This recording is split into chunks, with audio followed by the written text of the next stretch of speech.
Well, good afternoon, everyone, and welcome to our meeting of the Town of Red Hook Disaster Preparedness Committee. My name is Vincent Coluccio, the chair of the committee, and my fellow members and I appreciate your interest in this topic and your being here today. Regarding the committee, just a few words on it. Our mission is to make recommendations to the town board on matters pertaining to emergency preparedness issues, and to help ensure that the town of Red Hook develops and maintains a high degree of readiness to respond to a wide variety of emergencies and disasters. Our scope of responsibility includes the following three things: to make recommendations to the town board on ways to develop and improve programs to communicate with and educate residents about the importance of preparedness in all different types of emergencies. And that's the main focus of our meeting today, is to talk about some emerging issues coming down the pike.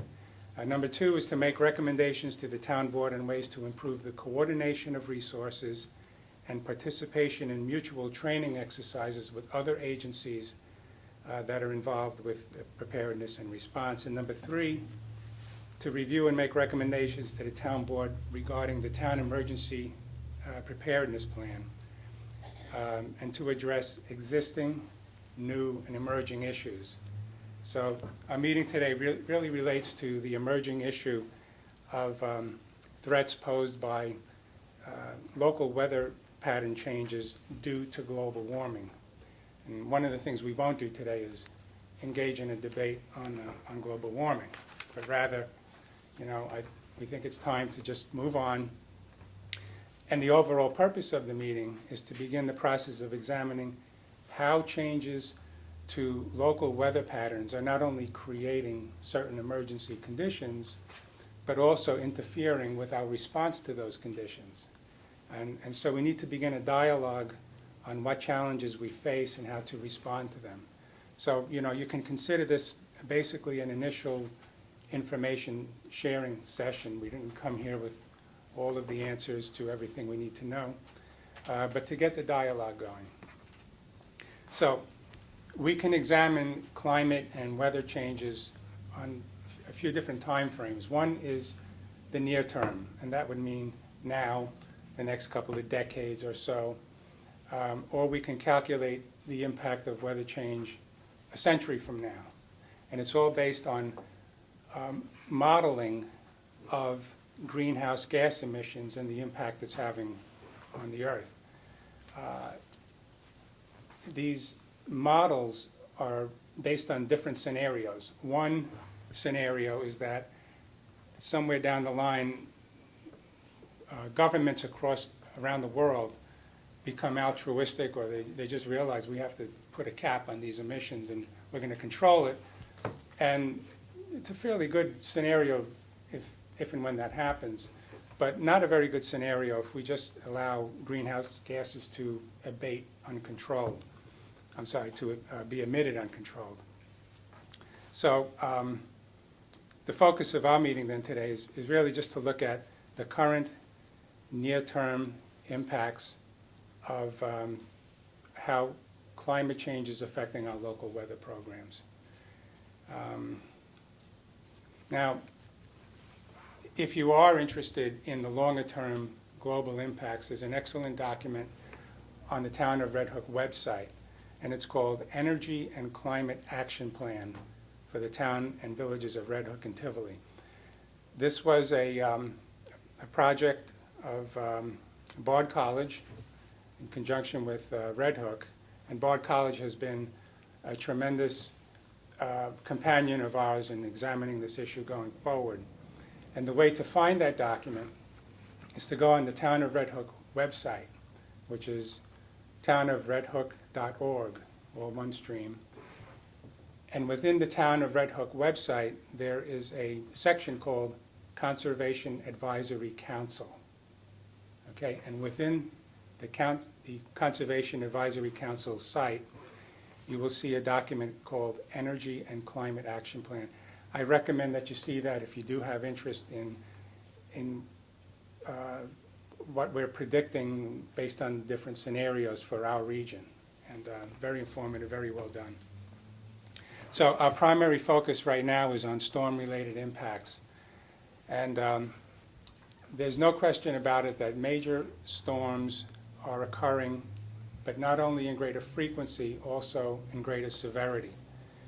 We can hear this from climatologists, we can hear it from meteorologists, we can find this out by looking at TV and watching local weather reports from around the country. But for verification, to get the real story, we turn to our emergency responders who really are on the front line in person of dealing with these impacts. Recently, Supervisor Crane and I attended a meeting of the emergency response team of a local power utility whose operations, like the operations of many other utilities, is being impacted by current weather changes. I think the problems that they're seeing are from wind and from a lot of rain. There's a lot of flooding of streams that impact on power stations. There's a lot of down power wires and other kinds of impacts on their facilities that are really causing great problems. And this utility is spending a lot of money and a lot of human resources to harden their facilities, to keep their business going. And this is true of many other businesses as well. It's not limited to the utilities. And so when corporate America starts spending large amounts of money on shoring up their facilities, I think we get the further incentive to start understanding how these weather patterns are changing in our area and what we can do and take some practical steps to start thinking about it and to start preparing for it. And maybe we can help to at least minimize the effect of these weather changes going forward. Now, the town of Red Hook does have a good disaster preparedness plan. It is so good that a group of my colleagues and I went to the New York State Department of Environmental Conservation, DEC, to their emergency response center in Poughkeepsie recently. And we had a great time. We took a tour of the facility. It was like a meet and a greet, and it was wonderful. Toward the end of the meeting, we had a sort of a classroom session, and the topic of disaster plans came up, and one of the organizers of the DEC group held up a plan, and he said, "This is the plan that we use as a model that other towns should emulate." And lo and behold, it was the town of Red Hook disaster plan. So we have some very good people here. We know what they're doing, both on the preparedness side and on the response side. And it's something to be very proud of and to feel good about. Nevertheless, sometimes we do get somewhat surprised and swamped by incidents that occur.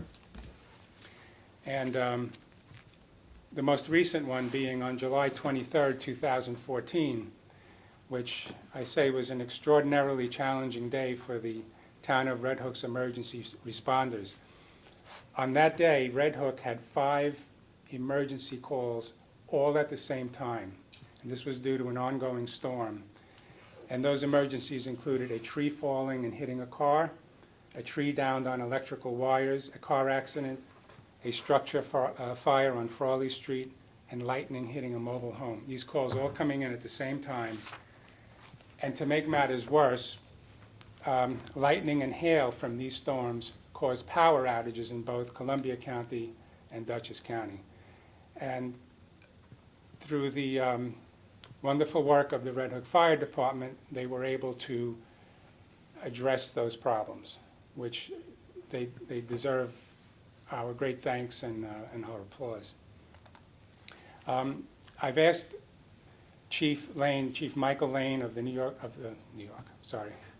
Town of Red Hook Fire Department to discuss the sequence of events that occurred on July 3rd and give us his sense of what the options were that he had available, what actions were taken, and any lessons that he learned from that incident. And this is all in the way of our learning experience going forward. So I hand it over to Chief Lane. like Vic was saying, on July 23rd, we had numerous calls that came in at one time. Luckily, before that, a week before that, another storm went through the village, and not so much damage, trees down, and a little bit of damage to Nico's drugstore. So from the week before that, we had prior arrangements set up, and with that storm on the 16th, we dealt with a lot of trees and wires down across the road, and we helped the town of Red Hook with removing the trees and trying to get the roads cleared for vehicles to go through. But the second storm that came through on July 23rd, it once the storm hit, it hit and put us to a work. The first call that came out was a automatic fire alarm. We were en route to that, and as soon as that went off, 5 minutes later, we got a call for a reported house fire on Fairley Lane, Fairley Street. And we routed all the equipment there, and it was due to a lightning strike. Had a little fire in the garage, and they just kept coming in at one after another. Trees down, car into a tree down on a car, and luckily for mutual aid helped quite a bit. We had Rhinebeck helping out all the way up to Livingston, up in Columbia County, because we couldn't be at the same all five calls at the same time.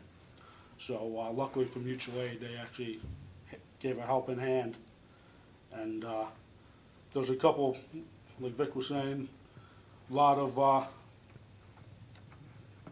things that we had to get to, but we couldn't due to trees and wires down, and we did a lot of work with the town highway department to try to figure out what roads were blocked. Kept in touch with them, so if we needed to get to another alarm, we knew what roads were down, what roads were blocked. But one of the biggest problems that we had on the 23rd was, and it hasn't just been the 23rd, but in the past couple of months in the fire department, we're all volunteers, and the volunteers are slim. We're pretty much a skeleton crew, doing what we can. Granted, I got a good set of guys behind me that I can rely on, and other than that, it's just we're doing what we can. Some of the problems that we faced was the storm, the wind, the rain, lightning. We were trying to work out a house fire. We had lightning right behind us, right next to us, the thunder.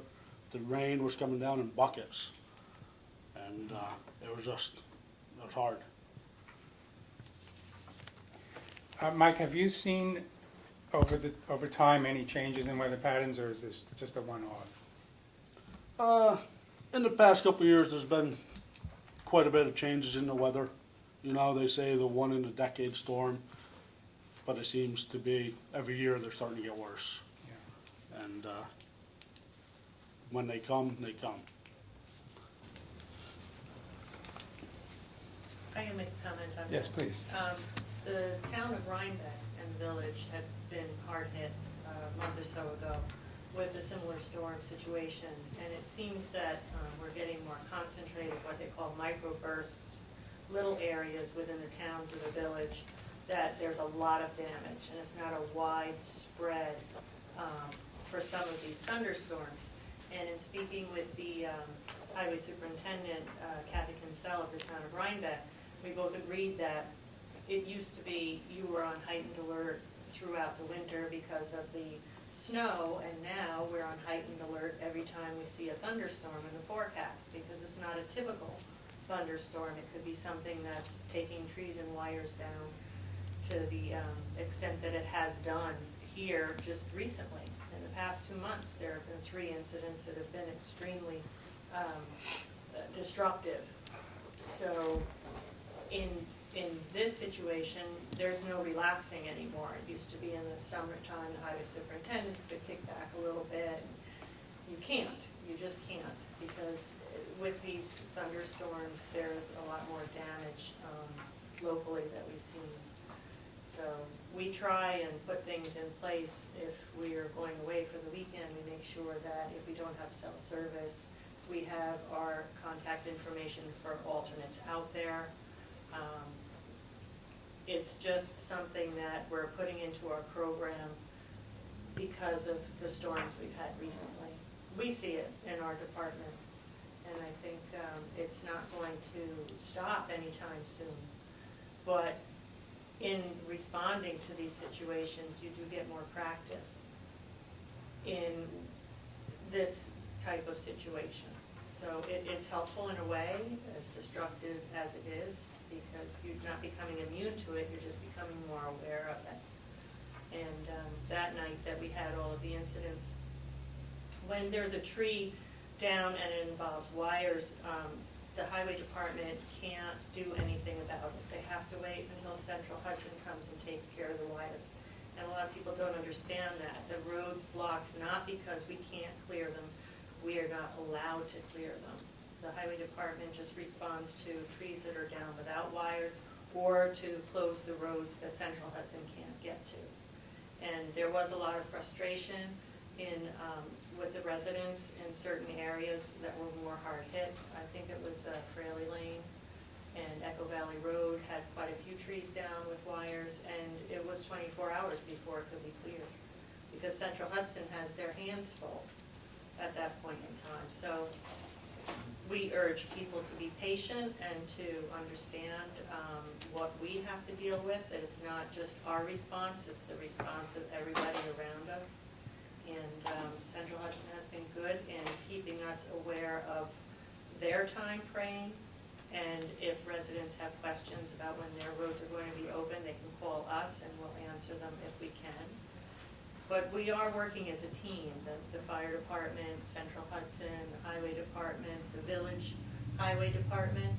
They were all out there that night coordinating, talking to each other either on the radio or by cell phone, and trying to get a handle on where are our priorities. That night it was the house fire. That's people's lives in danger. The rest of the roads we just closed, go around, and the next day they were opened again. So that's my view of what we're heading into and where we've been in the past couple of months. Well, are there any issues that you would like to raise in terms of your experience? I just would like to compliment everyone. I mean, I think the next day everything was being cleaned up and looking as normal as could be. I mean, for everyone pitching in, even local citizens were helping out. So I think we have a good community. We sure do. Is there any way for you to address what seems to be the problem of not having enough volunteer fire people? Because if this circumstance continues, you're certainly going to continue to need staff. Right. A lot of the issues that we're having for volunteers is the state. The state's making it harder for a volunteer to be a fireman. They gotta do some out, just to become a fireman, they gotta do almost 130 hours of training. And then after that, just training upon training. And I think the biggest problem is for people to live nowadays, you gotta work two jobs, you know? And it's hard to get people who's gonna be active to do that, because family comes first, you know? And It's a lot of hours. yeah, there's a lot of hours, and they just keep making it harder and harder, and the state just doesn't want to hear it. Now, that's for volunteers or Yeah, for, volunteers. That's for yeah. volunteers, yes. Yeah. are there different tiers of volunteer levels that there might be a lower tier that does not engage in more hazardous activities? The lowest level you can be as a volunteer in the fire department would be a fire police. And that's a fire police class that you would take. You would be directing traffic. And with that, that's 26 hours of training. It's a weekend. It's a Saturday and Sunday most of the time. And a lot of the older members that we got would come in, take that, just to help out, to be a volunteer and, you know, to pay back to the community. And And fire police is a lot more than just out there directing traffic. You have to really work with people. People don't understand that the fire policeman's life is just as much on the line. They try to run roadblocks, they run you off the road. Been through a whole lot of that. But we went to the fire academy a few years ago and spent a good week just going through fire police training. And then from within our own department, when I was an active fire policeman, we continually had drills and things to make that happen. But you may see someone there with a flashlight, and just because they're not manning a hose doesn't mean that their job is any less dangerous. We have a lot of fire policemen and women injured just because of impatient people. And we end up with some pretty strange situations. But that's day and night. So there's a lot there. And yes, they're generally the older members of the department. As far as active firemen goes, there's got to be some pressure put on to the state. All of these courses they keep pushing on people, and all of this extra mandatory stuff has got to be backed down a little bit in order to give people practical experience to be able to respond. You can't be reading the instruction book on how to handle a fire hose while the chief is trying to direct you and the house is burning down, because you have to have that requirement. You have to work as a team, and that's a difficult nut to crack, and it's got to be cracked, because even if you had a paid fire department, I hate to tell you what would not only would happen to your taxes, but it in some ways would be a waste of manpower. We're a rural community, and where we sit, unfortunately, even within Dutchess County, we don't get the full load of resource that you would get if you were in Fishkill or you were in Poughkeepsie, where you have high population areas with different sets of scenarios. So the team that we have of the volunteers is doing a really superb job. And it is a job with a significant amount of risk. Whether it's an active fire person or EMT or fire police, you need people to do things, and this may sound silly, but we have a kitchen in the firehouse. We end up with a major thing, we're going to get the women's auxiliary in there. Someone's got to prepare food and coffee, organize places for people to go. There's a lot of logistics that take place that the public is not really aware of. It's not big shiny fire trucks. There's a lot of engineering skill that's required to man and those fire trucks and to handle that equipment. And it can be quite dangerous, so we have to work together. I'd like to back up, if I may, and I'm not taking too much of your thunder here, Vince. Please. On climate change, the planet's changing. I'm not going to get into the human versus, puppy dogs. Forget that. So since this Earth started, its climate has been changing. We're starting to see some issues with greenhouse gas of methane.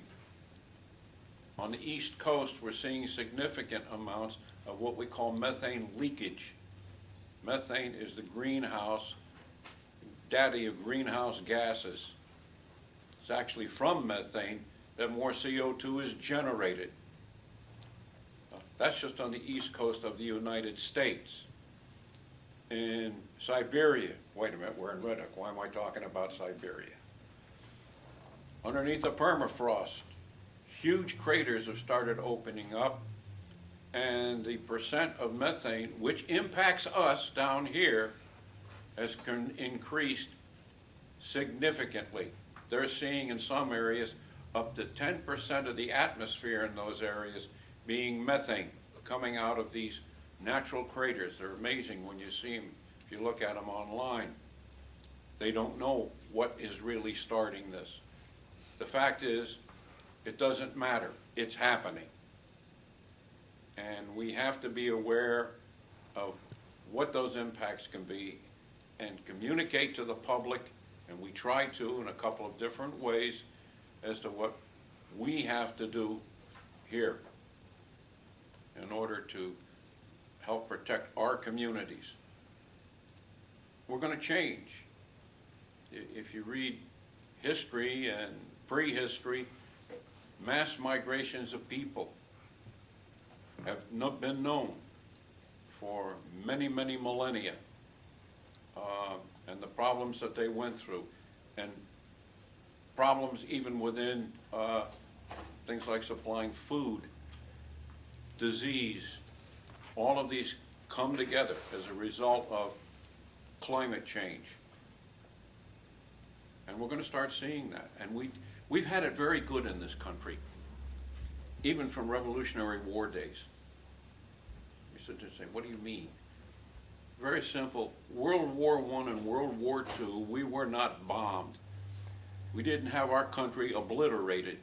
Well, hopefully that'll never happen. Hopefully it'll never Right. happen. I'm And not so- getting into ISIS. Right. I'm just basically saying that we as a nation, geographically, and Canada the same way, have been blessed. We've had food. We've been able to take care of our people. There's a lot that's been going on. And then there are times when there have been difficult times. The Dust Bowl, the Depression. And we're feeling squeezed because the rest of the world wants to come here. That impacts climate change. When I was 35 years old, 40 years ago, there were 3 billion people on the planet using the same amount of resource. Today, there's 7.5 billion people on the planet using the same amount of resource. An asteroid isn't parking itself, or a comet, and saying, here, have an ocean. That isn't happening. Well, Dick, let's tie this back into the purpose of the meeting, which is really an initial effort to start raising the issue of the fact that there will be climate changes. We will have some impacts from it. What we need to be doing is, I think, the strategy should be to be very aware of the types of changes that are occurring. But specifically, where do we see flooding occurring where it never occurred before? Where do we see the high impact areas of wind damage? Any type of changes that are occurring to our local community due to the changes in the weather, we should be very cognizant of that. And we might even want to involve the public in telling us where they see it. And because once we can start identifying where the higher hazard areas are, we might be able to start maybe providing better drainage, providing other kinds of services that can help to ameliorate any further damage going forward. So I think that what we want the public to do is to be aware of the fact that changes are occurring, but also to know that there are practical things we might be able to do going forward. And that's really the purpose of this session, and the purpose of the committee is to prepare for and hopefully, minimize the impact of any changes on our environment. And I think that's the goal we have, and I would ask you to tell me right now if you think we could add to that goal that I just mentioned, or whatever questions or comments you'd like to make, we would be happy to take those. Yes. Well, I think Redhook has been proactive in helping to save the wetlands, which absorbs a lot of the water, and not straightening out the streams so that the water can flow and slow down, not get fast with a straight run. Planting of trees, we've already planted over 300 and given away probably 600 in little seedlings and whatnot. Yeah. So we're active and we're doing what we can do. Yeah, I I should. think it's everyone's place to try and look at your own place and see, how can you make it better? Absolutely. And I should add that there's another side to this story, and that is on helping to lessen the emissions of these bad gases coming out, especially methane. And Red Hook everyone in Red Hook should be very proud of what this town did in terms of, on the preventative side, putting up a lot of solar panels and a lot of other actions that were taken that sort of, again, in conjunction with BARD. I think we are far ahead of a lot of other communities in terms of our efforts to cut down on greenhouse emissions. We got rid of the proposed ash landfill that they wanted to put in on good land and create wetlands. Right. But it was totally crazy. And that's all on the preventative side, which is largely out of our control, but we did what we can do. The town did what it can do, and again, it deserves a lot of credit for doing that. It really serves as a model for other towns. And so now we're looking at, all right, we did what, our part to help prevent this, but now we have to start thinking about what do we need to do to help, to the extent possible, minimize the impact of any weather changes going forward. You have to be proactive, you have to keep a lookout for things. That's right. Well, and I think that with Dick's pamphlet that you hand out, the personal preparedness is one of the most important things that you brought to the surface in Red Hook, where you can't take care of somebody else if you can't take care of your own. In order for someone to leave their houses and go out there and volunteer and do what they have to do, they have to make sure that they have what they need at home to get through those first couple of days of emergency. And in Dick's pamphlet, there's all of the things that you would need, your emergency kit, your phone numbers, that structure to start with your own family so that they're safe, and then you can go out and help others in the community. And I don't think that's stressed often enough. I know that we've brought it up in a few of our meetings, but that's where it comes from. It doesn't go from the top down, it comes from, can these people leave their houses? And are their families fed? Do they have water? Are they safe? Are they sheltered? To go out and help everybody else. So I think that's another component that we look at on our committee and that Dick has been very proactive with.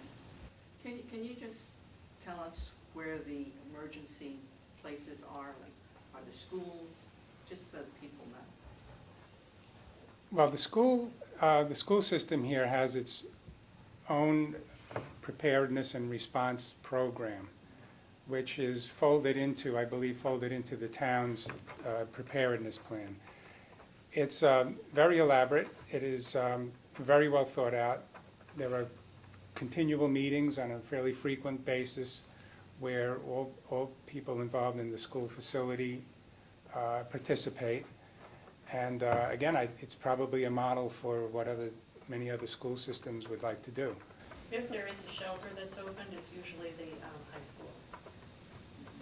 And the emergency action plan for the town of Red Hook, is that online, Dick? Yes. And that information is in that document. It tells you which would be first as a shelter in the event that that's not available, which would be second as a shelter. I think they go from schools to churches and other buildings. Now we have the capacity at the highway department because we have a generator and facilities that are run on the generator to be used in the event that everything else is not available. So when there is, or if there is a disaster where shelters have to be opened, the community will put that information out.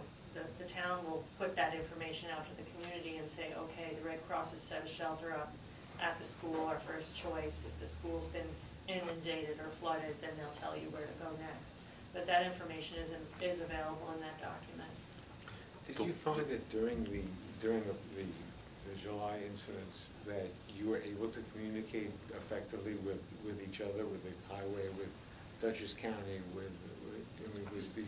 is the radio net and the cell phone net sufficient? Yeah, for you to yes. make communication A with lot each of the other? communication was done with cell phones Mhm. between the fire department and the highway garage. Mhm. And cell phones work the best, as of now, but if they ever went down, probably be radio communication. Or, There are a few amateur radio stations around. Yeah, someone was mentioning that they were a ham radio. Yes. But in addition to that, you want to understand that cell phone batteries are good for about 14 hours if the power completely shuts down. Hand radios are used throughout the different agencies, so there's some level of communication. The important thing that people also need to understand, which was the purpose of this pamphlet, everybody is their own first responder in a disaster before you get help. You have to assess your immediate situation. And the pamphlet was designed to do just that. You can keep it in your refrigerator and give you things you need to manage towards. There is an administrative emergency plan, which is the one that's used by governments. Who is the one who communicates with the press? Who's the one who communicates with the different agencies outside of the general public? That document is a separate document from the public document that people need for their personal need. And we're continually updating the personal document. That's a work always in progress. There's an issue I want to bring up relative to churches, and we have to look at that. We have a number of churches which can provide, quote, shelter. No generators. In the middle of winter and it's 2 degrees above zero, they're going to be mighty cold. May not have kitchens. May not be able to prepare food. Well, So I we- presume that they're not in your shelter list if they're not capable of Well, providing shelter. initially they were, Yeah. because we took, what buildings do we have we can put people in case of an emergency? Well, there are more issues when you're talking along that line than have really been completely addressed, and we're in the process of addressing some of those issues. Hey, Dick, could you go back for a second? Because when you talk about putting that pamphlet in the refrigerator, people wouldn't understand why you would suggest doing that. Because in an emergency, why I would suggest putting that pamphlet in the refrigerator, simply is when the power goes out, that's where your food and everything is. Go and grab the pamphlet and there's all your information. If you put it in some desk drawer or dresser drawer, and you're not sure where it is, everybody knows where the refrigerator is, or on the side of the medicine cabinet in one's home. That's another suggestion. At least it'll keep my dog from eating it if I put it in the refrigerator. Well, a separate issue. But, Gretchen, did you have a comment? Um, Question? Question, actually, and sort of a comment. So BARD is actively exploring becoming a certified Red Cross shelter. And I say actively exploring, it hasn't actually happened yet. We're still in conversations with our insurance companies. Are the shelters that you're using, are they certified Red Cross shelters in Red Hook? Are they shelters you've established? Because I know Red Cross will, if we have the volunteers that are trained locally, we can set up the shelters, the food, they supply all of it. I believe the high school is Red Cross certified. Does that preclude another Red Cross certification in the area? It shouldn't. No, No. no. They're looking for, they don't have many in northern Dutchess County at all, but they're desperate for Yeah, certified I shelters. think that they just have to meet a certain criteria. Right. And I believe that the high school is one of the buildings that meets that criteria. And as I said, The showers it has. yes, if you have accessibility, handicap accessibility as well. Yes. So you have to have water, light, heat, and some sort of accessibility. So if we move forward with that through BARD, it's another option for the local communities to Mm. use as well.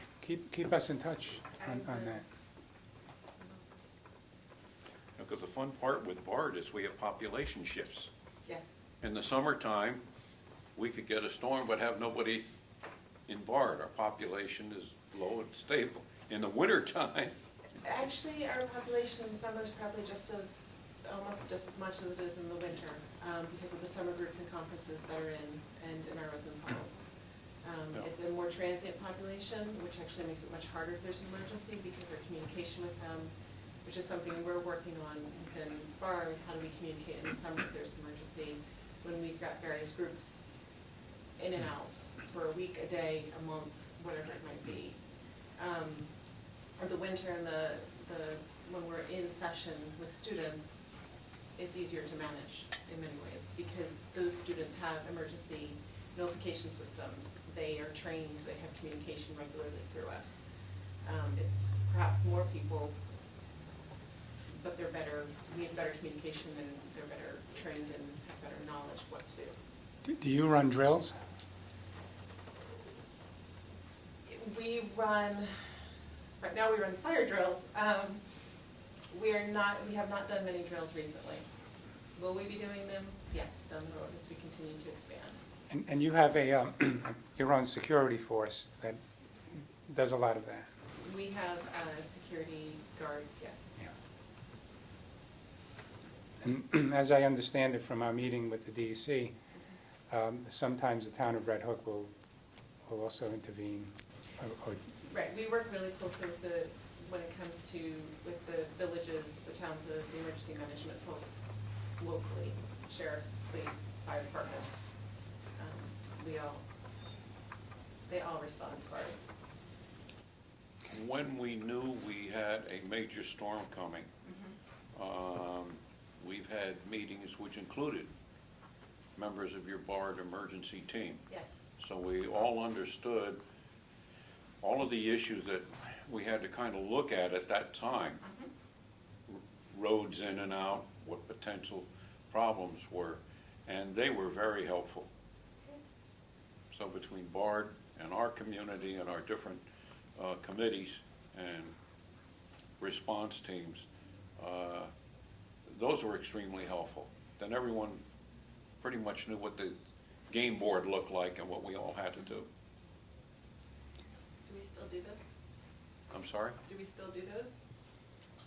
I don't think we've had one since Irene. That was the last one where we had a major one. When we know it's coming up the coast, Right. I mean, if someone says, we got something the size of Katrina, believe me, we will have, that will happen.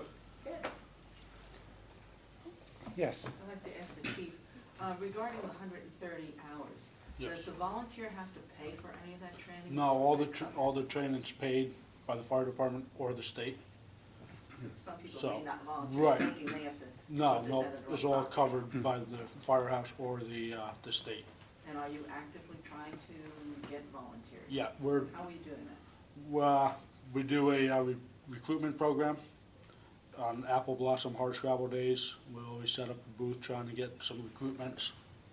And we tried word of mouth, we tried newspapers and signs up all over the place. It's tough. A lot of people don't understand. Do you have to be a minimum of 18 or The 21? age is minimum of 16. Oh, And we actually got a couple new members that joined actually in high school, young guys, and they're all going through the classes. And it's almost what we need. We need the younger group of people to help us out, because we're not getting any younger, you know. So if someone is viewing this presentation and is interested in being considered as a volunteer, who should they contact?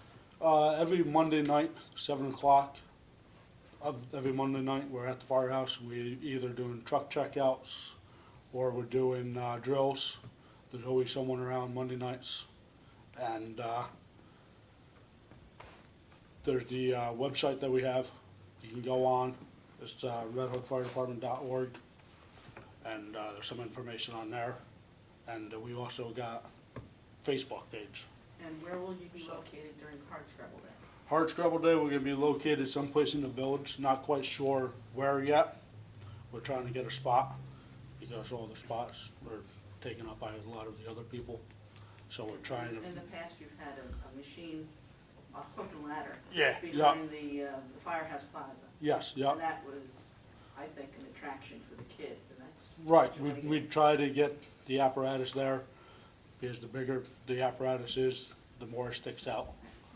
So, we try to do stuff for the kids, we try to do for the whole family, you know.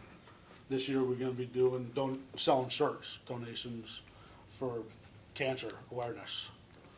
And, trying to do that, and all the proceeds are gonna go to a cancer group. No, all the proceeds. Are there different levels of being a volunteer? I know you mentioned fire policeman. Yeah, you got firemen, you got EMTs, and fire police. And one of the new classes that the state's trying to push, hopefully it goes through, is scene support, where you don't have to do the whole interior firefighter test. You would be a scene support member, and you would be still considered a fireman, but won't be able to actually do the live fire and stuff like that. So hopefully it does. They had it once before, and then they kind of did away with it. They're trying to bring it back. And that's a very important function. In other words, They're just as much helpful as a regular fireman. you're They're passing just- equipment back and forth, making sure air bottles are filled, making sure people are hydrated, so forth and so on. And that is a very important program. Even, I'm what you call an associate at this point, because of my age and injuries, I can't do that. But I can go to the firehouse and man a radio. I can be there to help. And one place for recruitment, we did it once, I don't know if we've done it again, was a career day at the high school. That was very successful. And we brought in the gear and the kids put it on and walked around and had a wonderful time. And then started asking good questions. So that's another avenue I think we should do more Is of. there a video or movie that would entice the kids, that can be shown? There's not yet. We got a group of guys that's starting a committee to try to do recruitment and retention. And we're in the works, because we see that the manpower is starting to go down. So we're trying to get something together where if we could show it, set up a booth. One of the biggest things that is in my mind is setting up a booth at the high school during lunch periods. And trying to get the kids in the schools realizing, you know, this is your community, you should try to give back. And I think that's one spot where we should start. We go down to Bard College. Bard College has a safety day. And with Red Hook and Tivoli, we go down there. Every once in a while, we get a student or two from Bard College. They have an EMT program. They have EMTs already on campus. And through the past couple of years, we've been able to get some of those to join the fire department. So that works out. And for Teresa, just a point of interest, I don't know, if you know, Wayne used to have a ham radio downstairs. Do you have that? I'm not familiar with the ham radio Oh, okay. downstairs here, but if it's probably still there. It shouldn't be down there. Okay? That would flood down there. I'll look into that. Okay. Okay, any other questions, comments, complaints, anything? Well, hearing none, I guess we should conclude this meeting. I thank everyone for being here and for all the information, and look forward to seeing it on Panda. Thank you all. Okay. Thank you. Thank you.